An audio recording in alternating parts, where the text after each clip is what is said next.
ഞാൻ പെരുമ്പാവൂർ സ്റ്റേഷനിൽ ഇൻസ്പെക്ടറായിട്ടിരിക്കെ ഒരു ദിവസം രാത്രി ഒരു 9:30 ഞാൻ എൻ്റെ താമസ സ്ഥലത്തേക്ക് പോകാൻ വേണ്ടി ഇറങ്ങുകയായിരുന്നു. ആ സമയത്ത് ഒരാൾ പോലീസ് സ്റ്റേഷനിൽ കയറി വന്നു.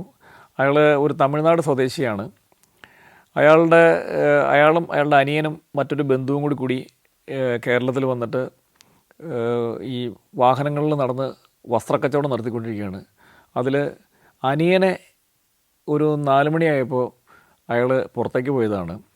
പിന്നീട് അയാളെ വിളിച്ചിട്ട് ഫോൺ ബെല്ലടിക്കുന്നുണ്ടെങ്കിലും അയാളെ റെസ്പോണ്ട് ചെയ്യുന്നില്ല, തിരിച്ച് വിവരങ്ങളൊന്നും പറയുന്നില്ല. എന്തോ ഒരു സംശയകരമായ സാഹചര്യമുണ്ട്. അപ്പോൾ അതൊന്ന് അന്വേഷിക്കണം എന്നുള്ള രീതിയിലാണ് അയാൾ വന്നത്. ഞാൻ സാധാരണയായിട്ട് മിസ്സിംഗ് കേസുകൾ പോലീസ് സ്റ്റേഷനിൽ റിപ്പോർട്ട് ചെയ്തിട്ടുണ്ടെങ്കിൽ അതിനെ വളരെ ഗൗരവത്തിലാണ് എടുക്കാറുള്ളത്.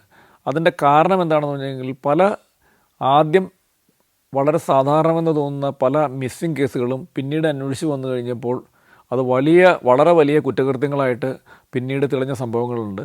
അത് ഇപ്പോൾ ഞാൻ ഈ പറയുന്ന സമയത്ത് എനിക്ക് ഏറ്റവും പ്രധാനപ്പെട്ട ഞാൻ അന്വേഷണം നടത്തിയ എൻ്റെ ഇപ്പോൾ വിചാരണയിൽ നടക്കുന്ന ഇലന്തൂർ നരബലി കേസും ഒരു സാധാരണ മിസ്സിംഗ് കേസ് പോലെയാണ് പോലീസ് സ്റ്റേഷനിലെത്തിയത്. പിന്നീട് ആ കുറ്റകൃത്യത്തിൻ്റെ വ്യാപ്തി അത് പിന്നീട് അന്വേഷിച്ച് വന്നപ്പോഴാണ് അതിൻ്റെ ഇത്ര ഗൗരവതരമായൊരു കുറ്റമാണെന്നുള്ള കാര്യം ബോധ്യപ്പെട്ടത്. തമിഴ്നാട്ടിലെ ഇവിടെ നിന്ന് വസ്ത്രവ്യാപാരികളായിട്ടിരിക്കുന്ന അവർ ഈ 4 മണിക്ക് ഇറങ്ങിയ അനിയനെക്കുറിച്ച് കൂടുതൽ വിവരങ്ങളൊന്നുമില്ല എന്നുള്ള ഒരു പരാതിയായിട്ടാണ്, അവനെ മിസ്സിംഗ് ആണെന്നുള്ള പരാതിയായിട്ടാണ് രാത്രി 9:30 ഈ ചേട്ടൻ ഇവിടെ എത്തുന്നത്. അപ്പോൾ ഞാൻ ആദ്യത്തെ സാധാരണ ഇതിൽ നമ്മൾ ആദ്യം ചെയ്തു നോക്കുന്നത് ഈ മൊബൈൽ ഫോൺ ലൊക്കേഷൻ എടുത്ത് നോക്കും.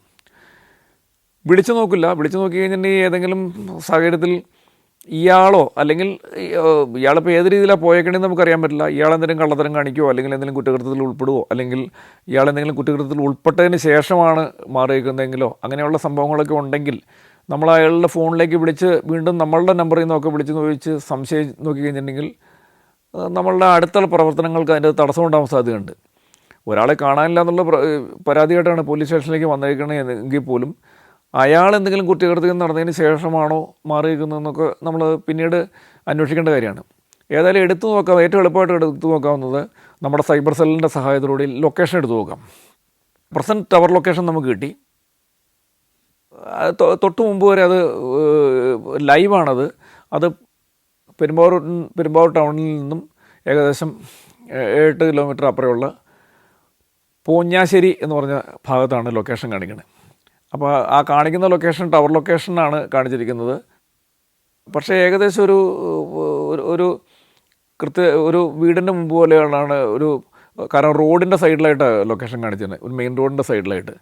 അപ്പോൾ ഞാനൊരു കാര്യം തീരുമാനിച്ചു, ഇനിയിപ്പോൾ നമ്മൾ ലൊക്കേഷൻ കിട്ടിയ സ്ഥിതിക്ക് അവിടെ വരെ ഒന്ന് പോയി നോക്കണം. കാരണം ഒരു സഹോദരനെ കാണാനില്ല എന്നുള്ളൊരു പരാതിയായിട്ട് ഇയാൾ വന്നിരിക്കുകയാണ്. ഈ ലൊക്കേഷൻ എടുത്തിട്ട് പോഞ്ഞാശ്ശേരിയിലുണ്ട്, ഞങ്ങളൊരു കേസ് രജിസ്റ്റർ ചെയ്യാം എന്നൊക്കെ പറഞ്ഞിട്ട് പോയിട്ടുണ്ടെങ്കിൽ അത് ശരിയായ കാര്യമല്ല. അയാൾ വന്ന ഗൗരവം ഉൾപ്പെട്ട് അതിനെക്കുറിച്ചൊരു അന്വേഷണം നടത്തണം. അങ്ങനെ ഞാനും ഈ പരാതിക്കാരനും അയാളുടെ കൂടെ വന്നയാളും അന്നത്തെ എൻ്റെ കൂടെയുള്ളൊരു ASIയും പോലീസുകാരനും ഞങ്ങളെല്ലാവരും കൂടി ഈ ലൊക്കേഷൻ വെച്ച് അങ്ങോട്ട് പോയി. അവിടെ ചെന്ന് കഴിഞ്ഞപ്പോൾ അത് പോഞ്ഞാശ്ശേരിയിൽ നിന്നും കിഴക്കമ്പലത്തിന് പോകുന്ന റോഡിൻ്റെ സൈഡിലായിട്ട് പോഞ്ഞാശ്ശേരിയിൽ നിന്നും ഉദ്ദേശിച്ചൊരു 4 കിലോമീറ്റർ മാറിയിട്ട് ഉള്ളൊരു ലൊക്കേഷനാണ്. അവിടെ ഞങ്ങളൊരു വീടിന് മുന്നിലാണ് എത്തിയത്. അപ്പോൾ ഒരു സംശയം, ഈ വീട്ടിലെങ്ങാം എന്തെങ്കിലും ഉണ്ടോ? അപ്പോൾ ആ വീട്ടിലാണെങ്കിൽ ആ സമയത്ത് 9:30 കഴിഞ്ഞ് ലൈറ്റൊക്കെ അണച്ചിട്ടുണ്ട്. അപ്പോൾ പതുക്കെ ഞങ്ങളെ ഇറങ്ങി അവിടെ ജീപ്പ് ഒരല്പം മാറ്റി നിർത്തിയിട്ട് വന്ന് വീട്ടിലെ ആളുകളെ വിളിച്ചു കഴിഞ്ഞപ്പോൾ അവിടെ നിന്ന് ആളുകൾ എഴുന്നേറ്റ് വന്നു. അതിലൊരു ചെറുപ്പക്കാരൻ ഇറങ്ങി വന്നു. അപ്പോൾ അയാളോട് ഞങ്ങൾ എന്താ പണി എന്നൊക്കെ ചോദിച്ചപ്പോൾ അയാളൊരു സർക്കാർ ഉദ്യോഗസ്ഥനാണ്. അപ്പോൾ സർക്കാർ ഉദ്യോഗസ്ഥനാകുമ്പോൾ വേറെ ഒരു കുറ്റകൃത്യമായിട്ട് ബന്ധപ്പെടാൻ സാധ്യതയില്ലായിരിക്കും എന്നുള്ളൊരു കണക്കൂട്ടലിന് അയാളോട് ഇങ്ങനെ ചോദിച്ചു, ഇവിടെ ആരെങ്കിലും ഇങ്ങനെ വന്നിരുന്നോ എന്നൊക്കെ ചോദിച്ചു. അപ്പോൾ അയാൾ പറഞ്ഞു വന്നിട്ടില്ല. അയാൾ നമ്മുടെ കേരള ഗവൺമെൻറ്റിൻ്റെ ഒരു ഡിപ്പാർട്ട്മെൻറ്റിൽ വർക്ക് ചെയ്യുന്ന ആളാണ്. സാധാരണ പോലീസ് സ്റ്റേഷനുകളിൽ പ്രത്യേകിച്ച് എറണാകുളം ജില്ലയിലെ കിഴക്കൻ പ്രദേശത്തൊക്കെയുള്ള പോലീസ് സ്റ്റേഷനുകളിൽ രാത്രി ഒരു 8 മണിയായി കഴിഞ്ഞിട്ടുണ്ടെങ്കിൽ ആ പോലീസ് സ്റ്റേഷൻ്റെ പരിധി മുഴുവൻ ഏകദേശം ഒരു ക്ലോസ് ഡൗൺ പോലെയാവും. അതുപോലെ ഈവൻ കൊച്ചി സിറ്റിയിൽ പോലും ഞായറാഴ്ചകളിൽ ഒരു പ്രവർത്തനമില്ലാത്ത രീതിയാണ്. കാരണം ഓഫീസുകളെല്ലാം അടച്ചിട്ടുണ്ട്, ആളുകൾ കുറവായിരിക്കും, വാഹനങ്ങൾ കുറവായിരിക്കും, അങ്ങനെയൊക്കെ ആയിരിക്കും. പക്ഷേ കേരളത്തിൽ പെരുമ്പാവൂർ പോലീസ് സ്റ്റേഷനിൽ മാത്രം 24 മണിക്കൂറും 365 ദിവസവും പ്രവർത്തനമായിരിക്കും. പെരുമ്പാവൂർ പോലീസ് സ്റ്റേഷനിൽ പരിധിയിലായിട്ട് തടിക്കച്ചവടം, പ്രത്യേകിച്ച് പ്ലൈവുഡുമായിട്ട് ബന്ധപ്പെട്ട് ധാരാളം കേരളത്തിലുള്ള മുഴുവൻ പ്രദേശങ്ങളിൽ നിന്നും റബ്ബർ ആയിട്ട് വാഹനങ്ങൾ പെരുമ്പാവൂർ പോലീസ് സ്റ്റേഷനിലേക്ക് വരുന്നതുകൊണ്ട് അവിടുത്തെ ഒരു രാത്രി 9 മണി കഴിയുമ്പോഴാണ് പെരുമ്പാവൂർ പോലീസ് സ്റ്റേഷൻ്റെ, പ്രത്യേകിച്ച് പെരുമ്പാവൂർ പട്ടണം ഏറ്റവും സജീവമാവുന്നത്. രാത്രി പകലുള്ളതിനേക്കാൾ കൂടുതൽ ആളുകൾ പെരുമ്പാവൂർ പോലീസ് സ്റ്റേഷൻ്റെ ആ ടൗൺ ഭാഗത്തായിട്ടുണ്ടാവും. അതുപോലെ തന്നെ മറ്റ് പോലീസ് സ്റ്റേഷൻ പരിധികളിലെല്ലാം ഞായറാഴ്ച ഒരു അവധി ദിനത്തിൻ്റെ പ്രതീകമാണെങ്കിൽ പെരുമ്പാവൂർ പോലീസ് സ്റ്റേഷനിൽ ഏറ്റവും കൂടുതൽ തിരക്കും ഏറ്റവും കൂടുതൽ പ്രവർത്തനവും നടക്കുന്നത് പ്രത്യേകിച്ച് ഈ അന്യസംസ്ഥാന തൊഴിലാളികളുടെ ഒരു അവധി ദിവസമായതുകൊണ്ട് അത് പെരുമ്പാവൂർ പോലീസ് സ്റ്റേഷൻ പരിധിയിലായിരിക്കും. അങ്ങനെ അതുപോലെ തന്നെ ഒരു സ്ഥലത്ത് ഒരു സഹായത്തിന് വേണ്ടി നമ്മൾ ചെന്നിട്ടുണ്ടെങ്കിൽ അവിടെ നൂറുകണക്കിന് ആളുകൾ സഹായത്തിന് വേണ്ടി വരുന്നൊരു സ്ഥലമാണ് പെരുമ്പാവൂർ പോലീസ് സ്റ്റേഷൻ. ഞാൻ ഈ സ്ഥലത്ത് ചെന്നു, ഒരാളെ കാണാനില്ല, അത് അന്വേഷിച്ചാണ് ഞാൻ വന്നതെന്ന് ഞാൻ ഈ വീട്ടിലുള്ള ആളോട് പറഞ്ഞതിനെ തുടർന്ന് അയാൾ 1-2 പേരെ ഫോൺ ചെയ്തു. ഒരു 5-10 മിനിറ്റ് കഴിഞ്ഞപ്പോഴത്തേക്കും അവിടെ ഒരു 10-25 പേര് അവർ സ്കൂട്ടറൊക്കെ ആയിട്ട് ആളിലെത്തി. എന്താ സാറേ കാര്യം എന്നൊക്കെ ചോദിച്ചുകൊണ്ട് വന്നു. അപ്പോൾ ഞാൻ ഈ കാര്യങ്ങൾ പറഞ്ഞു. ഒരാളെ പെരുമ്പാവൂർ ടൗണിൽ നിന്ന് ഒരാളെ ഇങ്ങനെ കാണാതായിട്ടുണ്ട്. അപ്പോൾ അയാളുടെ ചേട്ടനാണ് കൂടെ നിൽക്കുന്നത്. അയാളുടെ ഫോണിൻ്റെ ലൊക്കേഷൻ എടുത്തപ്പോൾ ഏകദേശം ഈ പ്രദേശമാണ് കാണുന്നത്. പക്ഷേ അയാളെക്കുറിച്ചൊരു വിവരം കിട്ടുന്നില്ല. ഫോൺ ഇപ്പോൾ സ്വിച്ച് ഓഫുമാണ്, ഇപ്പോൾ മൊബൈൽ സ്വിച്ച് ഓഫുമാണ് എന്ന് പറഞ്ഞു. അപ്പോൾ അവിടുത്തെ ആളുകളുടെ രീതി, അവർ എന്നോട് പറഞ്ഞു 1-2 കാര്യങ്ങൾ കൊടുത്തിട്ട് സ്ഥലം ഈ വീടുണ്ടാവും, അങ്ങനെ ഈ വീടുണ്ടെന്നൊക്കെ പറഞ്ഞ് അങ്ങനെ 1-2 വീടുകൾ അവർ ഒഴിഞ്ഞു കിടക്കുന്ന വീടുകളൊക്കെ അവിടെ പഠിച്ചു. അത് ആ റോഡിൻ്റെ ആ ലൊക്കേഷൻ കണ്ടതിൻ്റെ ആ ഭാഗത്ത് വെച്ച് ലൊക്കേഷൻ്റെ അടുത്തുള്ള 1-2 ഒഴിഞ്ഞു കിടക്കുന്ന വീടുകളൊക്കെ അന്വേഷിക്കാൻ വേണ്ടി ഈ ആളുകൾ ഞങ്ങളുടെ കൂടെ കൂടി. അങ്ങനെ 2-3 വീടുകൾ പരിശോധിച്ചു. അവിടെ നിന്നും ഒരു വിവരവും കിട്ടിയില്ല. അപ്പോൾ ഞാൻ നോക്കുമ്പോൾ ഇവർ നാട് മുഴുവൻ അന്വേഷിക്കാനുള്ള പരിപാടിയില്ല. അപ്പോൾ ഇനിയും രാത്രി അവിടെ നിന്നുണ്ടെങ്കിൽ ശരിയാവില്ല എന്നുള്ള രീതിയിൽ എൻ്റെ ഡ്യൂട്ടി കഴിഞ്ഞു, ഇനി നൈറ്റ് ഡ്യൂട്ടിക്കാരെ ഇങ്ങോട്ട് വിടാമെന്നുള്ള രീതിയിൽ ഞാൻ പരാതിക്കാരനോട് പറഞ്ഞു, നമുക്കൊരു കാര്യം ചെയ്യാം, നമുക്ക് തിരിച്ചൊന്ന് പോലീസ് സ്റ്റേഷനിലേക്ക് പോകാം, അപ്പോഴത്തേക്കും ഇവരിവിടെ ഒന്ന് അന്വേഷിക്കട്ടെ, അതിന് അവിടുത്തെ ആളുകളെ കൂടുതൽ കൂട്ടി ഇങ്ങോട്ട് വിടാം എന്നുള്ള രീതിയിൽ ഞാൻ ഇയാളെ കൂട്ടി, ഈ പരാതിക്കാരനും ഞങ്ങൾ പോലീസിലുള്ളവർ ഞങ്ങൾ തിരിച്ച് മടങ്ങി ഒരു 6 കിലോമീറ്റർ എത്തിക്കഴിഞ്ഞപ്പോൾ അവിടുന്ന് അവർ ഞങ്ങളോട് വിളിച്ചു പറഞ്ഞു, പോഞ്ഞാശ്ശേരി ടൗണിൻ്റെ ഭാഗത്തും ഇതിന് അവർ നിന്നതിൻ്റെ ഇടയിലുമായിട്ട് ഒരു പുതിയ ഫ്ലാറ്റ് നിർമ്മിച്ച് വരുന്നുണ്ട്. അത് പണി പൂർത്തിയാക്കിയിട്ടില്ല, അത് തുറന്നാണ് കിടക്കണേ, അവിടെ എല്ലാ നിലയിലും ആളുകൾക്ക് കയറാം, പകലൊക്കെ അവിടെ കുറേ ആളുകളൊക്കെ വന്നതായിട്ട് സംശയം ആളുകൾ പറയുന്നുണ്ട് എന്ന് പറഞ്ഞു. ഇവർ ഈ ഫോണിൽ കൂടിയൊക്കെ അങ്ങോട്ടും ഇങ്ങോട്ടും വിളിച്ച് ഒരുപാട് വിവരങ്ങൾ തരുന്നുണ്ട്. അങ്ങനെ അവർ പറഞ്ഞപ്പോൾ അവരത്ര ഉത്സാഹത്തോടെ നിൽക്കുകയാണ്. അപ്പോൾ തിരിച്ചന്വേഷിച്ചേക്കാം കൊണ്ട് വീണ്ടും ഞങ്ങൾ തിരിച്ച് അവിടെ പോയി ഈ 10-20 പേരുണ്ട്. ഞങ്ങൾ പരാതിക്കാരനുണ്ട്, പിന്നെ ഞങ്ങൾ 4 പോലീസുകാരുമുണ്ട്. എല്ലാ നിലയും കയറി പരിശോധിച്ചു. പക്ഷേ അവിടുന്ന് വിവരങ്ങളൊന്നും കിട്ടിയില്ല. അപ്പോൾ വീണ്ടും പോലീസ് സ്റ്റേഷനിൽ പോയിട്ട് തിരിച്ച് വരാം എന്നുള്ള രീതിയിൽ ഞങ്ങൾ വീണ്ടും അവിടെ നിന്ന് പുറപ്പെട്ടു. അങ്ങനെ തിരിച്ചെത്തി പോലീസ് സ്റ്റേഷൻ്റെ മതിൽക്കെട്ടിൽ ഉള്ളിലേക്ക് കയറുന്ന സമയത്ത് ഇപ്പോൾ വീണ്ടും അവിടെ നിന്ന് വിളി വന്നു. അവർ പറഞ്ഞു, സാറേ ഇവിടെ ഈ പെരുമ്പാവൂർ ടൗണിലുള്ള സലാം എന്ന് പറഞ്ഞ ഒരാളുണ്ട്, അയാൾ ഇവിടെ അടുത്തൊരു സ്ഥലത്ത് വാടകയ്ക്ക് താമസിക്കുന്നുണ്ട്, അപ്പോൾ അവൻ്റെ രീതി അത്ര ശരിയല്ല എന്നൊക്കെ സംശയമുണ്ടെന്നൊക്കെ വിവരങ്ങൾ കിട്ടി, അതുകൊണ്ട് നിങ്ങളൊന്ന് വരണമെന്ന് പറഞ്ഞ് അവർ വിളിച്ചു. അപ്പോൾ ഈ സലാം എന്ന് പറഞ്ഞു കഴിഞ്ഞപ്പോൾ അത് പെരുമ്പാവൂർ പോലീസ് സ്റ്റേഷനിലെ ഒരു മുൻ KD-യാണ്. അയാൾക്ക് കുറേ കേസുകളുള്ള ആളാണ്. അയാൾ മയക്കുമരുന്നിൻ്റെ കേസുമായിട്ട് ബന്ധപ്പെട്ടൊക്കെ കുറേ കേസുകളുള്ള ആളാണ്. അപ്പോൾ അയാൾ പെരുമ്പാവൂർ ടൗണിലായിരുന്നു താമസിച്ചുകൊണ്ടിരുന്നത്. അവിടുന്ന് അയാൾ ഇങ്ങോട്ട് താമസം മാറ്റി എന്നുള്ള ഈ പൊഞ്ഞാശ്ശേരി ഭാഗത്തേക്കും കണ്ട് താമസം മാറ്റി എന്ന് പറഞ്ഞിരുന്നു. ആ വീട് കണ്ടെത്താൻ വേണ്ടി ഞങ്ങൾ അന്വേഷിച്ചുകൊണ്ടിരിക്കുകയായിരുന്നു. അത് അപകടകരമായ ഒരു വിവരമായതുകൊണ്ട് ഉടൻ തന്നെ ആ സ്ഥലത്തേക്ക് പോലീസ് സ്റ്റേഷൻ്റെ കോമ്പൗണ്ടിലേക്ക് കയറി ജീപ്പ് തിരിച്ചിട്ട് ഞങ്ങൾ വീണ്ടും നേരെ തിരിച്ച് അങ്ങോട്ട് തന്നെ പോയി. അവിടെ എത്തിക്കഴിഞ്ഞ് കഴിഞ്ഞപ്പോൾ ഈ വീട് അവർ ലൊക്കേറ്റ് ചെയ്ത് വെച്ചിട്ടുണ്ട്. ഞങ്ങളെ കാത്തു നിന്ന് ആ വീടിനടുത്ത് കൊണ്ടുപോയി. അവർ 10-20 പേരുണ്ട്. പക്ഷേ അവർ വീട്ടിലേക്ക് കയറാതെ സംശയിച്ച് നിൽക്കുകയാണ്. സംശയിച്ച് നിൽക്കണമെന്നുണ്ടെങ്കിൽ അവർ വിളിച്ചിട്ടൊന്നും അവിടെ നിന്ന് ഉള്ളിൽ നിന്നൊരു അനക്കം കേൾക്കണില്ല. പിന്നെ ആളെക്കുറിച്ച് അവർക്ക് കുറച്ച് വിവരങ്ങൾ കിട്ടിയെന്ന് തോന്നുന്നു. കാരണം അവർക്ക് പെരുമ്പാവൂരുമായിട്ടൊക്കെ ബന്ധമുള്ള ആളുകളാണ് അവർ. പക്ഷേ അവർ 10-20 പേര് വളരെ ഉത്സാഹത്തോടു കൂടി ഈ കാര്യം അന്വേഷിക്കാൻ വേണ്ടി നിൽക്കുകയാണ്. അപ്പോൾ പോലീസിൻ്റെ ഒരു സാന്നിധ്യത്തിൽ അവിടെ പരിശോധിച്ചാൽ മതി എന്നുള്ളൊരു തീരുമാനത്തിലാണ് അവർ നമ്മളെ വിളിച്ചത്. അങ്ങനെ ഞങ്ങൾ വന്നു, വാതിൽ മുട്ടി, പക്ഷേ യാതൊരു അനക്കവുമില്ല. പുറത്ത് പോലീസാന്ന് പറഞ്ഞു, യാതൊരു അനക്കവുമില്ല. ഞങ്ങൾ പൊളിക്കേണ്ടി വരും എന്നൊക്കെ പറഞ്ഞു, പക്ഷേ യാതൊരു അനക്കവുമില്ല. ഇനിയിപ്പോൾ ആളുള്ളിലുണ്ടോ അങ്ങനെ ഒരു ബോധ്യവുമില്ല. അങ്ങനെ വീട്ടിൽ നിന്ന് അനക്കങ്ങളൊന്നും ഇല്ലാത്ത കാരണം വീട് തുറന്ന് പരിശോധിക്കാതിരിക്കാൻ നിവൃത്തിയില്ലാത്ത സാഹചര്യമാണ്. കാരണം ഇത്രയും ആളുകൾ നോക്കിക്കൊണ്ടിരിക്കുന്നു, നമ്മളവിടെ വന്നു, എന്താണ് അതിൻ്റെ ഉള്ളിൽ ആരെങ്കിലും ഉണ്ടോ അതോ ആരും ഇല്ലാത്തതാണോ, എന്തായാലും പരിശോധിക്കാതിരിക്കാൻ നിവൃത്തിയില്ല. അങ്ങനെ വാതിൽ പൊളിച്ച് പരിശോധിക്കാൻ തീരുമാനം എടുത്താൽ തന്നെ പൊളിക്കാൻ വേണ്ടി ആളുകൾ അവിടെ നമ്മുടെ കൂടെയുണ്ട്. അവർ വന്നു.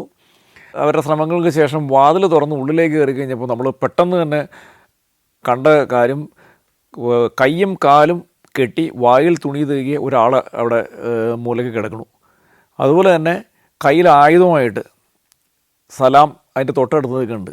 അപ്പോൾ ഉള്ളിലേക്ക് കയറിക്കഴിഞ്ഞാൽ എന്തുണ്ടാവും എന്നുള്ള സാഹചര്യം, ഉള്ളിലേക്ക് കയറിക്കഴിഞ്ഞാൽ അവനെ ആക്രമിക്കുമോ അല്ലെങ്കിൽ എന്താണ് ചെയ്യാൻ പോണേ, ഈ കിടക്കുന്നയാളെ ആക്രമിക്കുമോ, ആകെ ഒരു പെട്ടെന്ന് നമ്മൾ പ്രതീക്ഷിക്കാത്തൊരു സാഹചര്യമാണ്.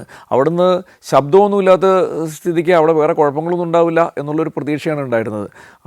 അവിടെ ഈ വീട് കണ്ടെത്തിയ ആളുകളുടെ അവരെ ഒന്ന് തൃപ്തിപ്പെടുത്താൻ മാത്രം ഒന്ന് പൊളിച്ചു നോക്കിയ ആളില്ല എന്നുള്ളതിൽ പോകാമെന്ന് കരുതി വാതിൽ തുറന്നപ്പോൾ കണ്ടത് നമ്മൾ ആരെ അന്വേഷിച്ച് വരുന്നു ആ ആളെ അയാളാന്നുള്ള കാര്യം പിന്നീട് നമ്മുടെ കൂട്ടത്തിലുള്ള ചേട്ടനെ കാണിച്ച് കണ്ടപ്പോഴാണ് മനസ്സിലായത്. പക്ഷേ ഒരാളെ കയ്യും കാലും കെട്ടിയിട്ട് വായിൽ തുണിയും തിരികെ ഇട്ടിരിക്കുന്നു, കയ്യിൽ ആയുധമായിട്ടൊരു അടുത്ത് നിൽക്കുന്നു. അങ്ങനെ നിൽക്കുന്നതിന് എങ്ങനെ അതിന് മുന്നോട്ട് പോകണം എന്നുള്ള ഒരു നിമിഷം നമ്മൾ സ്തംഭിച്ചു പോയി. പക്ഷേ ഈ പുറത്ത് ആളുകളുള്ളതുകൊണ്ടും നമ്മുടെ കൂട്ടത്തിലുള്ള പോലീസുകാർക്ക് ചിലർക്ക് സലാമിനെ അറിയാവുന്നതാണ്.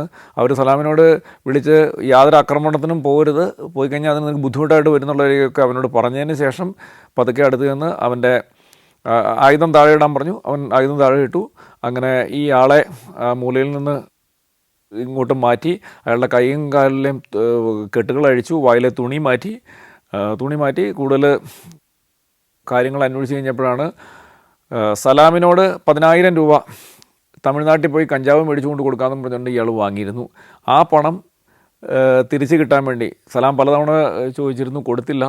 എന്നാൽ ഇന്നത്തെ ദിവസം വളരെ സൗഹൃദപരമായിട്ട് സലാം വിളിച്ചിട്ട് വീണ്ടും ഇത്തിരി കച്ചവടം നടത്താനെന്നുള്ള രീതിയിൽ പണം തരാമെന്നുള്ള രീതിയിൽ വിളിച്ചു വരുത്തി അവനെ വീട്ടിൽ കൊണ്ടുപോയി. സലാം പുതുതായിട്ട് താമസം മാറ്റിയിരുന്ന വീട്ടിലേക്ക് കൊണ്ടുപോയി അവിടെ വെച്ച് ഇയാളെ പേടിപ്പിച്ച് അല്ലെങ്കിൽ ദേഹോദ്ര ഏൽപ്പിച്ച് പണം ദേഹോദ്ര ഏൽപ്പിച്ചിരുന്നു. അയാൾക്ക് പരിക്കുകൾ പറ്റിയിരുന്നു. ദേഹോദ്ര ഏൽപ്പിച്ച് പണം വാങ്ങാനായിരുന്നു സലാമിൻ്റെ ഉദ്ദേശം. അപ്പം ഞാൻ ആ സമയത്ത് ഓർത്തു, ഇതുപോലെ തന്നെ ചില കുറ്റകൃത്യങ്ങൾ നമ്മുടെ കേരള സംസ്ഥാനത്തുണ്ടായിട്ടുണ്ട്. ഒരാളെ തട്ടിക്കൊണ്ടുപോയി അല്ലെങ്കിൽ കാണാനില്ല എന്നും പറഞ്ഞുകൊണ്ട് പരാതിയായിട്ട് പോലീസ് സ്റ്റേഷനിൽ എത്തിയിട്ട് അവിടുന്ന് കൃത്യമായൊരു നടപടി ഉണ്ടാവാതിരുന്നതിനെ തുടർന്ന് പിന്നീട് ഇയാളുടെ ഡെഡ് ബോഡി കിട്ടേണ്ടായ സാഹചര്യം ഉണ്ടായിട്ടുണ്ട്. അപ്പോൾ ഒരാളെ കാണാനില്ല എന്നുള്ള രീതിയിൽ തൻ്റെ ഒരു ബന്ധുവിനെയോ അല്ലെങ്കിൽ ആരെങ്കിലും വേണ്ടപ്പെട്ട ആളെ കാണാനില്ല എന്നുള്ള രീതിയിൽ പോലീസ് സ്റ്റേഷനിൽ ഒരു പരാതിയായിട്ട് വന്നിട്ടുണ്ടെങ്കിൽ അത് ഏറ്റവും ഗൗരവത്തോടുകൂടി പ്രവൃത്തികളിൽ കൂടി അതിനെ കൈകാര്യം ചെയ്യണം എന്നുള്ളതാണ് എൻ്റെ അഭ്യർത്ഥന. നമ്മൾ എന്തെങ്കിലും അന്വേഷണം നടത്തി കഴിഞ്ഞാൽ നമ്മളെ സഹായിക്കാൻ ഒരുപാട് ആളുകളുണ്ടാവും. ഞാൻ അവിടെ പോയിട്ട് ഞാൻ ആ സ്ഥലത്ത് പോയി അവിടം വരെ ചെല്ലുക എന്നുള്ള കാര്യം മാത്രമേ ഞാൻ ചെയ്തിട്ടുള്ളൂ. ബാക്കിയുള്ള അവിടുത്തെ ഈ അന്വേഷണങ്ങൾ നടത്തുകയും ഒരു പക്ഷേ ഒരു കൊലപാതകം ആകാവുന്ന രീതിയിലുണ്ടായിരുന്ന ഒരു കുറ്റകൃത്യത്തിൽ നിന്ന് ആ കാണാതായ ആളെ രക്ഷിക്കാനും അതുപോലെ ഒരു പ്രതിയെ അറസ്റ്റ് ചെയ്യാനും ഒക്കെ സഹായം ചെയ്തത് അത് ആ സ്ഥലത്തെ നാട്ടുകാരാണ്. അങ്ങനെയുള്ള ധാരാളം നാട്ടുകാരുള്ള ഒരു സ്ഥലമാണ് പെരുമ്പാവൂർ. സലാമിനെ അവിടെ നിന്ന് അറസ്റ്റ് ചെയ്തു. തിരിച്ചിവിടെ വന്ന് ഞാൻ കേസ് പോലും രജിസ്റ്റർ ചെയ്യാതെയാണ് ഇവിടുന്ന് പോയത്. കാരണം ഒരാളെ കാണാതായി എന്ന് പറഞ്ഞപ്പോൾ ആദ്യം തന്നെ ആളെ അന്വേഷിച്ച് പോവുകയാണ് ചെയ്തത്. തിരിച്ചു വന്ന് പരാതി പ്രകാരം കേസെടുത്തു, അറസ്റ്റ് ചെയ്തു, സലാമിനെ റിമാൻഡ് ചെയ്തു. പിന്നീട് അതിൻ്റെ കേസിൻ്റെ വിചാരണ നടന്നുകൊണ്ടിരിക്കുകയാണ്. Morocco, north Macedonia, Kazakhstan, Zambia, Zimbabwe. സഞ്ചാരം പെൻഡ്രൈവ് വോളിയം നമ്പർ 21. അപൂർവ ദൃശ്യ യാത്രാ വിവരണ ശേഖരം ഉടൻ സ്വന്തമാക്കാൻ സഞ്ചാരം എന്ന് SMS ചെയ്യൂ. ഫോൺ 9995444222. ഞാൻ നെടുമ്പാശ്ശേരി പോലീസ് സ്റ്റേഷനിൽ സബ് ഇൻസ്പെക്ടറായിരിക്കെ ഒരു ദിവസം രാത്രി കുളമാവ് പോലീസ് സ്റ്റേഷനിൽ നിന്ന് ഒരു പോലീസുകാരൻ കുളമാവ് പോലീസ് സ്റ്റേഷനിൽ രജിസ്റ്റർ ചെയ്ത ഒരു കേസ്, അതിൻ്റെ സംഭവസ്ഥലം നെടുമ്പാശ്ശേരിയാണ് എന്നുള്ള രീതിയിൽ അവിടുന്ന് രജിസ്റ്റർ ചെയ്ത് അത് ഇങ്ങോട്ട് ട്രാൻസ്ഫർ ചെയ്ത് അതിൻ്റെ എഫ്ഐആറുമായിട്ട് സ്റ്റേഷനിലെത്തി. അപ്പോൾ അതിൻ്റെ വിവരങ്ങൾ അന്വേഷിച്ച് കഴിഞ്ഞപ്പോൾ നെടുമ്പാശ്ശേരി പോലീസ് സ്റ്റേഷൻ്റെ എയർപോർട്ടിൻ്റെ മുന്നിൽ നിന്ന് ഒരു ഇന്നോവ 3 പേര് കൂടി യാത്രയ്ക്കായിട്ട് വാടകയ്ക്ക് എടുത്ത് അവർ മൂന്നാർക്ക് പോകാൻ വേണ്ടി, എയർപോർട്ടിൽ വന്നിറങ്ങിയ ആളുകളാണ്, അവർക്ക് മൂന്നാറിന് പോകാനാണ് എന്ന് പറഞ്ഞ് 3 പേര് കൂടി ആ വാഹനം വാടകയ്ക്ക് എടുത്ത് അവിടെ നിന്ന് പുറപ്പെട്ട് മൂന്നാർ പോയി. അന്ന് മൂന്നാർ സ്റ്റേ ചെയ്തിട്ട് അതിനുശേഷം അവിടുന്ന് മൂന്നാറിൽ നിന്ന് തിരിച്ച് ഇടുക്കി വഴി അവർ ഇറങ്ങിപ്പോരുന്ന വഴിക്ക് കുളമാവ് ഭാഗത്തെത്തിക്കഴിഞ്ഞപ്പോൾ, കുളമാവ് പോലീസ് സ്റ്റേഷൻ്റെ പരിധിയിലെത്തിക്കഴിഞ്ഞപ്പോൾ പെട്ടെന്ന് ഈ 3 പേരോട് കൂടി വണ്ടി ഓടിച്ചുകൊണ്ടിരുന്ന ഡ്രൈവറെ കഴുത്തിൽ പുറകിൽ തോർത്തിട്ട് ഞെരുക്കി, അതുപോലെ തന്നെ അയാളെ എന്തോ കുത്തിവെക്കുകയൊക്കെ ചെയ്തു. എന്നിട്ട് അയാളെ പിടിച്ച് വലിച്ച് പുറത്തേക്ക് ഇട്ടിട്ട് അവർ കാറുമായിട്ട് കടന്നു പോയി എന്നുള്ളതാണ് ആ പരാതി. ഈ വണ്ടിയുടെ ഡ്രൈവർ കുളമാവ് സ്റ്റേഷനിലെത്തി പരാതി കൊടുത്ത് അത് കേസ് രജിസ്റ്റർ ചെയ്ത് അവരുടെ അന്വേഷണത്തിൽ അതിൻ്റെ അന്വേഷിക്കേണ്ട പോലീസ് സ്റ്റേഷൻ നെടുമ്പാശ്ശേരിയാണ്, അതിൻ്റെ തുടക്കം നെടുമ്പാശ്ശേരി ആയതുകൊണ്ട് നെടുമ്പാശ്ശേരിയിൽ രജിസ്റ്റർ ചെയ്യണം എന്നുള്ള ട്രാൻസ്ഫറുമായിട്ടാണ് അവരിവിടെ എത്തിയിരിക്കുന്നത്. അപ്പോൾ ശരിക്കും പറഞ്ഞിട്ടുണ്ടെങ്കിൽ അതിൻ്റെ കുറ്റകൃത്യം നടന്നത് കുളമാവ് സ്റ്റേഷൻ പരിധിയിലാണ്. അതിൽ കുറ്റകൃത്യം എന്ന് പറയുന്ന കാര്യം നടന്നിരുന്നത് കുളമാവ് സ്റ്റേഷൻ പരിധിയിലാണ്. അവിടെ അത് രജിസ്റ്റർ ചെയ്ത് കേസ് രജിസ്റ്റർ ചെയ്യേണ്ടത്. ഇനി അതവിടെ മുന്നോട്ട് അന്വേഷിച്ച് പോയാൽ മതി. പക്ഷേ പോലീസിലുള്ളൊരു പ്രാക്ടീസാണ് ഇങ്ങനെ ഏതെങ്കിലും രീതിയിൽ ഇതിൻ്റെ അന്വേഷണം മറ്റേതെങ്കിലും പോലീസ് സ്റ്റേഷനിലേക്ക് മാറ്റാൻ പറ്റുമെങ്കിൽ അതിലേക്ക് മാറ്റുക, അങ്ങനെ മാറ്റി കൊടുക്കുക, ട്രാൻസ്ഫർ ചെയ്ത് കൊടുക്കുക എന്നുള്ളൊരു പരിപാടിയുണ്ട്. അപ്പോൾ അങ്ങനെ ഇതിൻ്റെ തുടക്കം വാഹനം വാടകയ്ക്കെടുത്ത് പോകുന്നത് നെടുമ്പാശ്ശേരി പോലീസ് സ്റ്റേഷൻ പരിധിയിൽ നിന്നായതുകൊണ്ട് അതിൻ്റെ അന്വേഷണം നെടുമ്പാശ്ശേരി പോലീസ് സ്റ്റേഷനിലേക്ക് രജിസ്റ്റർ ചെയ്യണമെന്ന് പറഞ്ഞാണ് അവർ അയച്ചു തന്നിരിക്കുന്നത്. അപ്പോൾ കേസ് രജിസ്റ്റർ ചെയ്യണമെങ്കിൽ അന്ന് ഞാൻ സബ് ഇൻസ്പെക്ടറാണ്, എൻ്റെ മേലുദ്യോഗസ്ഥന്മാരെയൊക്കെ അവരെ വിവരം അറിയിച്ചിട്ടാണ് കേസ് രജിസ്റ്റർ ചെയ്യാനുള്ളൂ. ഞാനങ്ങനെ ഈ വിവരം അങ്ങനെ ട്രാൻസ്ഫർ ചെയ്ത് വന്നിട്ടുണ്ട് എന്ന് പറഞ്ഞപ്പോൾ തന്നെ എൻ്റെ CA ഒക്കെ പറഞ്ഞു അത് ഇവിടെ മേടിക്കേണ്ട, അത് അവിടെയാണ് സംഭവം നടന്നേക്കണം, അവരെ അന്വേഷിക്കട്ടെന്നൊക്കെ പറഞ്ഞു. പക്ഷേ പോലീസുകാരൻ FIR ട്രാൻസ്ഫർ FIR ആയിട്ട് വന്ന് നിൽക്കുന്നു. അതുപോലെ തന്നെ അവിടുത്തെ SP ഇവിടുത്തെ SPയെ വിളിച്ച് പറഞ്ഞു തന്നു, അങ്ങനെ വിവരങ്ങളൊക്കെ പറയുന്നു. അപ്പോൾ എനിക്ക് അവിടുന്ന് അത് ഒഴിവാകാൻ മേലാത്ത ഒരു സാഹചര്യം വന്നു. മാത്രമല്ല അന്ന് ഞങ്ങളിലേക്ക് സീനിയറായിട്ട് അന്ന് കേസ് അന്വേഷണത്തിൽ നമ്മളൊരു മാതൃകയാക്കി വെച്ചുകൊണ്ടിരുന്ന ആളാണ്, ഇപ്പോഴും അങ്ങനെ കരുതുന്ന ആളാണ്, Shri Biju K Stephen sir CI. അപ്പോൾ അദ്ദേഹത്തോട് ഞാൻ ഈ വിവരം വിളിച്ചിങ്ങനെ പറഞ്ഞു, ഇങ്ങനെ ട്രാൻസ്ഫർ FIR ആയിട്ട് വന്നിട്ടുണ്ടെന്ന്. അപ്പോൾ അദ്ദേഹം എന്നോട് പറഞ്ഞു നീ അത് കേസ് രജിസ്റ്റർ ചെയ്യണം. കാരണം അദ്ദേഹം പറഞ്ഞത് തച്ചന് തടിയെ പേടിക്കാൻ പറ്റില്ല എന്ന് പറഞ്ഞാൽ ആശാരിക്ക് തടിയെ പേടിക്കാൻ പറ്റില്ല. എത്ര വലിയ തടിയാണെങ്കിലും അത് ആശാരിക്ക് അത് പേടിക്കാൻ പറ്റില്ല. അതുപോലെ തന്നെയാണ് കേസ് വരുമ്പോൾ നമ്മളത് രജിസ്റ്റർ ചെയ്യണം, അതിൽ പ്രതിയെ കണ്ടെത്തണം. അപ്പോൾ ഏറ്റവും വിഷമകരമായ കേസായിരിക്കും ചിലപ്പോൾ പ്രതിയെ കെട്ടിക്കഴിയുമ്പോൾ ഏറ്റവും നമുക്ക് സംതൃപ്തി നൽകുന്ന ഒരു കാര്യം. അതുകൊണ്ട് കേസ് രജിസ്റ്റർ ചെയ്യണമെന്ന് പറഞ്ഞു. അങ്ങനെ കേസ് രജിസ്റ്റർ ചെയ്തു. കേസ് രജിസ്റ്റർ ചെയ്തതിന് ശേഷം അതിൻ്റെ പരാതിക്കാരനായ ഡ്രൈവർ, വാഹനത്തിൻ്റെ ഉടമസ്ഥൻ മറ്റൊരാളാണ്, ഡ്രൈവർ ഒരു പരാതിക്കാരനാണ്. അപ്പോൾ സാധാരണ ഈ വാഹനത്തിൻ്റെ മോഷണ പരാതികളൊക്കെ വരുമ്പോൾ ഇത് ഇൻഷുറൻസ് തട്ടിപ്പിന് വേണ്ടി ചെയ്യുന്നതാണോ എന്നുള്ള കാര്യം ആദ്യം പോലീസ് എപ്പോഴും ഒരു നെഗറ്റീവ് ചിന്തയാണ് എപ്പോഴും വരുന്നത്. വാഹനം ഫുൾ കവർ ഇൻഷുറൻസുകളാണ്, വാഹനത്തിന് 6 മാസത്തിന് അത്രേ പഴക്കമുള്ളൂ. അപ്പോൾ ഈ വാഹനം കൊണ്ടുപോയി മോഷണം ചെയ്തതിനുള്ള കള്ളപ്പരാതിയൊക്കെ തന്നിട്ട് അതിൻ്റെ ഇൻഷുറൻസ് പണം തട്ടിയെടുക്കാനുള്ള ശ്രമം വല്ലതാണോ എന്നുള്ള രീതിയിൽ നമ്മൾ ആദ്യം അങ്ങനെ ഒരു സംശയം ഉണ്ടായി. പരാതിക്കാരൻ്റെ മൊഴി എടുത്തു കഴിഞ്ഞപ്പോഴാണ് അങ്ങനത്തെ 1-2 സംശയങ്ങൾ വരാൻ കാര്യം. അയാൾ പറഞ്ഞ ഒരു സംഗതി, ഈ വാഹനം വാടകയ്ക്ക് എടുക്കുന്നതിന് മുമ്പ് അവർ ഇതിലും പുതിയൊരു വാഹനം, ഏകദേശം 1 മാസം പഴക്കമുള്ള ഒരു പുതിയ ഇന്നോവ കണ്ട് അവർ ഈ ഓട്ടത്തിന് തന്നെ അവരെ വിളിച്ചിരുന്നു. ഈ പ്രതികളെ 3 പേര് വിളിച്ചിരുന്നു. അപ്പോൾ വാഹനത്തിൻ്റെ ഈ റേറ്റിൻ്റെ തർക്കം പറഞ്ഞ് അവർ ആ വാഹനം വേണ്ടെന്നും പറഞ്ഞ് ഈ വാഹനം എടുത്തുകൊണ്ട് പോയത്. അപ്പോൾ വാഹനം മോഷ്ടിക്കാൻ പോകുന്നവർ വാഹനത്തിൻ്റെ റേറ്റ് പറഞ്ഞ് പിണങ്ങാനുള്ള സാഹചര്യമില്ലല്ലോ. അതുപോലെ തന്നെ നെടുമ്പാശ്ശേരിയിൽ നിന്ന് കാലടി പെരുമ്പാവൂർ കോതമംഗലം അടിമാലി ആ വഴി മൂന്നാറിനാണ് പോയിരിക്കുന്നത്. അങ്ങനെ പോയ ദിവസം രാത്രി ഹോട്ടലിൽ തങ്ങാമെന്ന് പറഞ്ഞാണ് അവർ മൂന്നാർ എത്തിയെങ്കിലും മൂന്നാർ എത്തിക്കഴിഞ്ഞ് കഴിഞ്ഞപ്പോൾ അന്ന് ഹോട്ടലിൽ റൂം കിട്ടിയില്ല. കാരണം അവിടെ എന്തോ ഷൂട്ടിംഗ് നടക്കുന്നതുകൊണ്ട് ആ സമയത്ത് അവർ ചെന്ന് കഴിഞ്ഞപ്പോൾ അവർക്ക് റൂം കിട്ടിയില്ല. അപ്പോൾ റൂം കിട്ടാതെ ഒരു തേയിലത്തോട്ടത്തിലേക്ക് വാഹനം കയറ്റിയിട്ട് അവിടെ ഈ 3 പ്രതികളും ഈ പരാതിക്കാരൻ ഡ്രൈവറും കൂടെ കിടന്നുറങ്ങി എന്നുള്ള ഒരു മൊഴി അയാളുടെ ഉണ്ടായിരുന്നു. അപ്പോൾ ആ മൊഴിപ്രകാരം ഉപദ്രവിക്കാനാണ് ഈ ഒരു നല്ല അവസരം തേയിലത്തോട്ടത്തിൽ ആരും ഇല്ലാത്ത ഒരു സ്ഥലത്ത് വെച്ച് കിട്ടി. അവിടെ വെച്ച് ഇയാളെ അവർ ഉപദ്രവിക്കുകയോ കാർ തട്ടിക്കൊണ്ടുപോവുകയോ ചെയ്തിട്ടില്ല. അങ്ങനെ ഈ 2 സാഹചര്യങ്ങൾ കൊണ്ട് ഇതൊരു സംശയം, ഈ പരാതി ഒരു സംശയമായിട്ട് അന്ന് നമുക്ക് തോന്നി. അപ്പോൾ കേസ് എന്തായാലും രജിസ്റ്റർ ചെയ്തു. ഇനി ഇത് ഒരു പരാതിയായിട്ട് കൈകാര്യം ചെയ്യാനും പറ്റില്ല. കാരണം മറ്റൊരു പോലീസ് സ്റ്റേഷനിൽ രജിസ്റ്റർ ചെയ്ത ഒരു കേസ് ട്രാൻസ്ഫർ ചെയ്ത് ഇങ്ങോട്ട് കേസ് രജിസ്റ്റർ ചെയ്യാൻ വേണ്ടി തന്ന് ഇവിടെ കേസ് രജിസ്റ്റർ ചെയ്തിരിക്കുകയാണ്. അപ്പോൾ സാധാരണയിൽ പോലീസ് ഒരു കേസ് രജിസ്റ്റർ ചെയ്തിട്ടുണ്ടെങ്കിൽ ഒന്നുകിൽ മോഷണം പോയ ആ വാഹനം കണ്ടെത്തണം, അല്ലെങ്കിൽ ഈ പരാതി കളവാണെന്നുള്ള കാര്യം തെളിവുകൾ കൊണ്ട് ബോധ്യപ്പെടുത്തണം. ഈ 2 രീതിയിൽ ഏതെങ്കിലും ഒന്ന് വന്നാൽ മാത്രമാണ് കേസ് അവസാനിപ്പിക്കാൻ പറ്റുള്ളൂ. അപ്പോൾ നമുക്ക് വാഹനം കണ്ടെത്തേണ്ട ആവശ്യമുണ്ട്. 2 രീതിയിലാണെങ്കിലും വാഹനം കണ്ടെത്തണം. മോഷണം പോയതാണെങ്കിലും വാഹനം കണ്ടെത്തണം, കളവായി കൊടുത്ത പരാതിയാണെങ്കിലും വാഹനം കണ്ടെത്തണം. അപ്പോൾ അതിന് വാഹനത്തെ കുറിച്ചുള്ള അന്വേഷണങ്ങളും മുന്നോട്ട് നടത്തണം. അപ്പോൾ അന്നത്തെ കാലത്ത് മൊബൈൽ ഫോണൊക്കെ ആളുകൾ ഉപയോഗിച്ച് വരുന്നതാണ്. അപ്പോൾ 3 കമ്പനികളേ ഉള്ളൂ അന്ന്. റിലയൻസും BSNL മൊബൈലും പിന്നെ ഒരു ഐഡിയ ആണെന്ന് തോന്നുന്നു. 3 കമ്പനികളേ ഉള്ളൂ.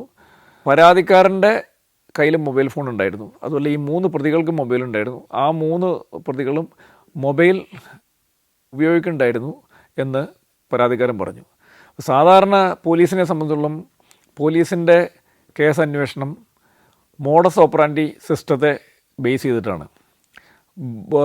മോഡസ് ഓപ്പറാൻഡിയും അതുപോലെ crime and criminal network tracking system CCTNS, ഈ 2 കാര്യങ്ങളുമാണ് പോലീസിൻ്റെ പ്രോപ്പർട്ടി കേസിൻ്റെ എന്ന് പറഞ്ഞാൽ മോഷണം തുടങ്ങിയ കേസുകളുടെ അന്വേഷണത്തിൽ ഒരു ബേസ്. അത് എന്താണെന്ന് പറയുന്നത് വെച്ചിട്ടുണ്ടെങ്കിൽ സാധാരണയിൽ ഒരു കുറ്റകൃത്യം ചെയ്യുന്ന ആളുടെ രീതികൾ എപ്പോഴും ശരിയായിരിക്കും എന്നുള്ള ഒരു കണക്കൂട്ടലിലാണ്. അപ്പോൾ ഒരു കുറ്റകൃത്യം നടന്നാൽ ആ രീതിയിൽ കുറ്റകൃത്യം നടന്ന ഇതിനു മുമ്പ് കുറ്റകൃത്യം നടത്തിയ ആളുകളുടെ വിവരങ്ങൾ ശേഖരിച്ച് അവരെ ചെക്ക് ചെയ്താണ് നമ്മൾ സാധാരണയിൽ ഇങ്ങനത്തെ കാര്യങ്ങളിൽ അന്വേഷണം തുടങ്ങുന്നത്. അപ്പോൾ ഈ സംഭവത്തിൽ കാറ് വാടകയ്ക്ക് എടുത്ത് കൊണ്ടുപോയി അത് തട്ടിയെടുക്കുന്ന ഒരു മോഡസ് ഓപ്പറാൻഡി, ആ മോഡസ് ഓപ്പറാൻഡി അതങ്ങനെ ധാരാളം നടക്കുന്ന ഒരു കാര്യമല്ല. അത്തരത്തിൽ മോഷണം നടത്തുന്ന ആളുകളുടെ വിവരം പോലീസിനെ സംബന്ധിച്ചിടത്തോളം ഡിസ്ട്രിക്ട് ക്രൈം റെക്കോർഡ്സ് ബ്യൂറോ DCRBയിൽ നിന്നാണ് സാധാരണയിൽ കിട്ടുന്നത്. DCRB എന്ന് പറഞ്ഞിട്ടുണ്ടെങ്കിൽ പോലീസിനെ സംബന്ധിച്ച എല്ലാ സ്റ്റാറ്റിസ്റ്റിക്സുകളും സൂക്ഷിക്കുന്ന ഒരു വിഭാഗമാണ്. അവരാണ് ഏതെല്ലാം കുറ്റകൃത്യങ്ങൾ, എത്ര രീതിയിലുള്ള കുറ്റകൃത്യങ്ങൾ സാധാരണ ഒരു ജില്ലയിൽ നടക്കുന്നു, അതുപോലെ തന്നെ ആ കുറ്റകൃത്യത്തിൽ ഉൾപ്പെട്ട പ്രതികളുടെ വിവരങ്ങൾ, അതുപോലെ കുറ്റകൃത്യങ്ങൾ കൂടുന്നോ കുറയുന്നോ, അങ്ങനെ ഇതുമായിട്ട് ബന്ധപ്പെട്ട എല്ലാ സ്റ്റാറ്റിസ്റ്റിക്സും സൂക്ഷിക്കുന്ന ഇതാണ്. ജില്ലകളെ സംബന്ധിച്ചിടത്തോളം DCRB district crime records bureau, സ്റ്റേറ്റിനെ സംബന്ധിച്ചിടത്തോളം സ്റ്റേറ്റ് ക്രൈം റെക്കോർഡ്സ് ബ്യൂറോ ഉണ്ട്, അതുപോലെ തന്നെ നാഷണൽ ക്രൈം റെക്കോർഡ്സ് ബ്യൂറോ ഉണ്ട്. ഈ 3 സംവിധാനങ്ങളാണ് കുറ്റകൃത്യങ്ങളെ സംബന്ധിച്ചുള്ള സ്റ്റാറ്റിസ്റ്റിക്സ് പരിശോധിക്കുന്നത്. അതുപോലെ തന്നെ നമ്മൾക്ക് ഒരു കുറ്റകൃത്യം നടന്നാൽ ഞാൻ നേരത്തെ പറഞ്ഞ മോഡസ് ഓപ്പറാൻഡി സിസ്റ്റവും അതുപോലെ തന്നെ crime and criminal network tracking സിസ്റ്റവും പ്രകാരമുള്ള അന്വേഷണം നടത്തുന്നതിന് പോലീസ് സ്റ്റേഷനിൽ 2 റെക്കോർഡുകളുണ്ട്. അതിനെ ഒന്ന് ആൽഫബറ്റിക് നെയിം ഇൻഡെക്സ് എന്നും രണ്ടാമത്തത് ലൂസ് ലീഫ് ഇൻഡെക്സും എന്നാണ് പറയുന്നത്. അപ്പോൾ മോഡസ് ഓപ്പറാൻഡി സിസ്റ്റം അതിനെ പല വിഭാഗങ്ങളായിട്ട് തിരിച്ചിട്ടുണ്ട്. തെഫ്റ്റ് ആണെങ്കിൽ അത് ഓടാമ്പൽ പൊളിച്ചിട്ടാണോ, പൂട്ട് പൊളിച്ചിട്ടാണോ, അതോ കുത്തിപ്പൊളിക്കുകയാണോ, അങ്ങനെ ഓരോ രീതിയിൽ മോഡസ് ഓപ്പറാൻഡി തിരിച്ചിട്ടുണ്ട്. ആ മോഡസ് ഓപ്പറാൻഡി ഓരോ രീതിയിലുള്ള മോഷണം നടന്ന ആളുകളുടെ വിവരങ്ങൾ ലൂസ് ലീഫ് ഇൻഡെക്സിൽ തെഫ്റ്റ് റിമൂവിങ് ദ ലാച്ചസ് അതൊരു വിഭാഗമായിട്ട് അതിനൊരു പ്രത്യേക നമ്പർ നൽകിയിട്ട് ആ നമ്പറിൽ അങ്ങനെ കുറ്റകൃത്യം നടത്തിയ ആളുകളുടെ എല്ലാം പേര് എഴുതിയിരിക്കും.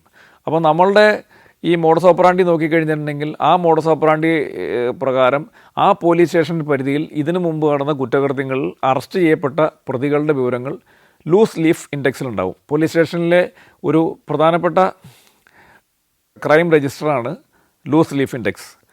അടുത്തത് ആൽഫബറ്റിക് നെയിം ഇൻഡെക്സ് എന്ന് പറഞ്ഞതുണ്ട്. ആൽഫബറ്റിക് നെയിം ഇൻഡെക്സ് എന്ന് പറഞ്ഞിട്ടുണ്ടെങ്കിൽ ഒരു പ്രതി, അയാളുടെ പേര് ജയകുമാർ എന്നാണെന്ന് കരുതുക. അപ്പോൾ ജയകുമാർ എന്നുള്ള പ്രതിയുടെ പേരിലുള്ള ആ മേൽവിലാസത്തിലുള്ള പ്രതികളുടെ പേരിലുള്ള എല്ലാ കേസുകളുടെ വിവരവും ആൽഫബറ്റിക് നെയിം ഇൻഡെക്സിൽ കിട്ടും. അപ്പോൾ അങ്ങനെ ഈ 2 രജിസ്റ്ററുകളും അതുപോലെ തന്നെ ഡിസ്ട്രിക്ട് ക്രൈം റെക്കോർഡ്സ് ബ്യൂറോയിൽ നിന്ന് കിട്ടുന്ന പ്രതികളുടെ വിവരം വച്ച് ഇങ്ങനെയുള്ള മോഷണം വാടകയ്ക്കെടുത്ത് വാഹനം കൊണ്ടുപോയി അതിൻ്റെ ഡ്രൈവറെ ആക്രമിച്ച് അത് തട്ടിയെടുക്കുന്ന രീതിയിലുള്ള ആളുകളുടെ കണക്കുകളെടുത്തു. അതിൽ അന്വേഷണം തുടങ്ങി. അതിനിടയ്ക്ക് മറ്റൊരു ഡെവലപ്മെൻ്റ് ഉണ്ടായി.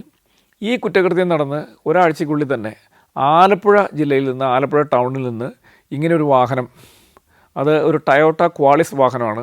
ടയോട്ട ക്വാളിസ് വാഹനം ഇതുപോലെ വാടകയ്ക്ക് എടുത്തുകൊണ്ട് പോവുകയും ഇതുപോലെ തന്നെ മൂന്നാർ ഭാഗത്തേക്ക് കൊണ്ടുപോവുകയും ഡ്രൈവറെ ആക്രമിച്ച് ആ വാഹനമായിട്ട് കടന്നുപോയി. കൃത്യം ഏകദേശം ഒരു 7 ദിവസങ്ങൾ കഴിഞ്ഞതിന് ശേഷം ഇതേ രീതിയിലുള്ളൊരു കുറ്റകൃത്യം ആലപ്പുഴ ജില്ലയിലുണ്ടായി. അയാളെക്കുറിച്ച് അന്വേഷിച്ച് കഴിഞ്ഞപ്പോൾ ഇയാൾ ഈ ഫോൺ ഉപയോഗിച്ചിരുന്ന ആളുടെ സ്ഥിരമായിട്ട് ഫോൺ ചെയ്യുന്ന, എന്നാൽ ന്യൂസ് പേപ്പർ എന്നൊക്കെ പറഞ്ഞ് കിടക്കുന്ന ഒരു നമ്പർ കിട്ടി. അപ്പോൾ അതിനകത്ത് ന്യൂസ് പേപ്പർ എന്നുള്ള രീതിയിൽ കിടക്കുമ്പോൾ അതൊരു പത്ര ഏജൻ്റ് ആയിരിക്കും എന്നുള്ളൊരു വിശ്വാസത്തിൽ അയാളുടെ ഈ ആളെ വിളിച്ച് ചോദിച്ചു എവിടെ വീടുന്നത്. അപ്പോൾ അയാളുടെ സ്ഥലം മേലുകാവാണ്.